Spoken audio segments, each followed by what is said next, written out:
क्योंकि बहू झूठ नहीं बोलती। सुधा और राकेश के 3 बेटे थे। शादी के बाद तीनों माँ बाप से दूर रहते और सिर्फ त्योहारों में आते। माँ जी, पिताजी, अगली बार आप लोग हमारे घर आइएगा।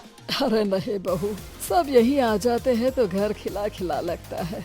हाँ बहू, तू हमेशा बुलाती है तो जरूर आएंगे तेरे पास भी। हाँ हाँ, दीदी का घर बड़ा जो है, सब कुछ आपने शादी के बाद दीदी को ही तो दे दिया था। हमें भी दिया होता तो हम भी बड़ा घर लेते। क्यों सुनील? अरे नहीं नहीं, पापा ने सबको एक बराबर ही दिया है। छोटी बहू, क्या चाहिए तुम्हें, बोलो।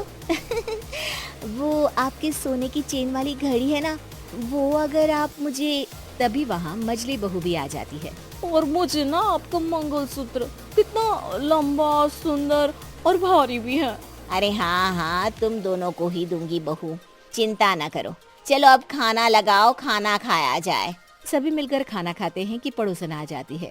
अरे सुधा बहन, थोड़ी चीनी तो देना, घर में शक्कर नहीं है और मेहमान सर पर बैठे हैं।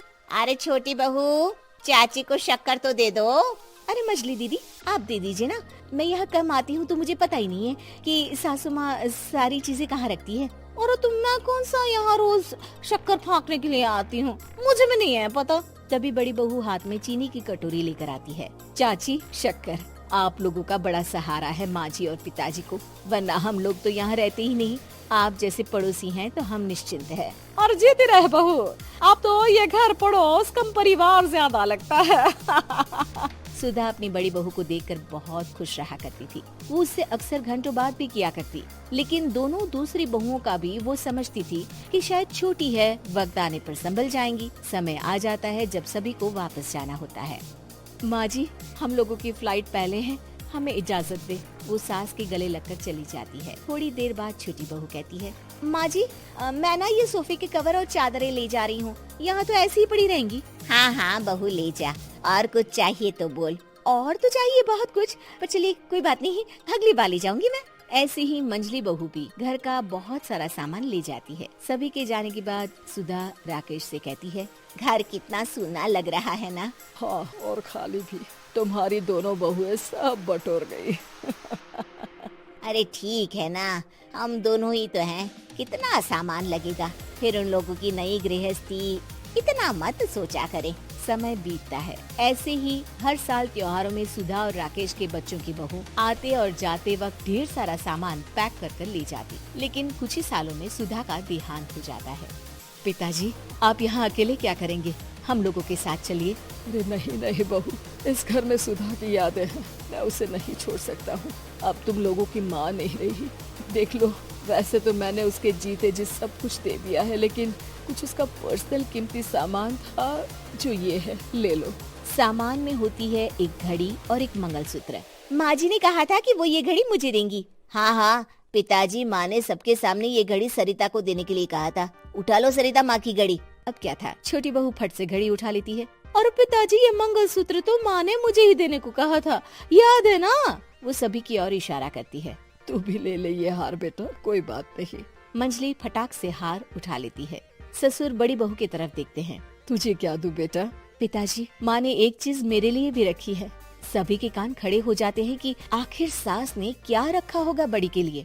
अरे माँ जी तो दीदी से प्यार भी ज्यादा ही करती थी, हमेशा उनसे बात किया करती। जरूर कोई बड़ी और अपनी प्रिय चीज दी होगी दीदी को। पर देख लेते हैं ना, वरना तो हम भी बराबर का बंटवारा करेंगे। हाँ हाँ, कर लेना बंटवारा। लेकिन बड़ी बहू, बताओ तो सुधा ने क्या रखा है तुम्हारे लिए?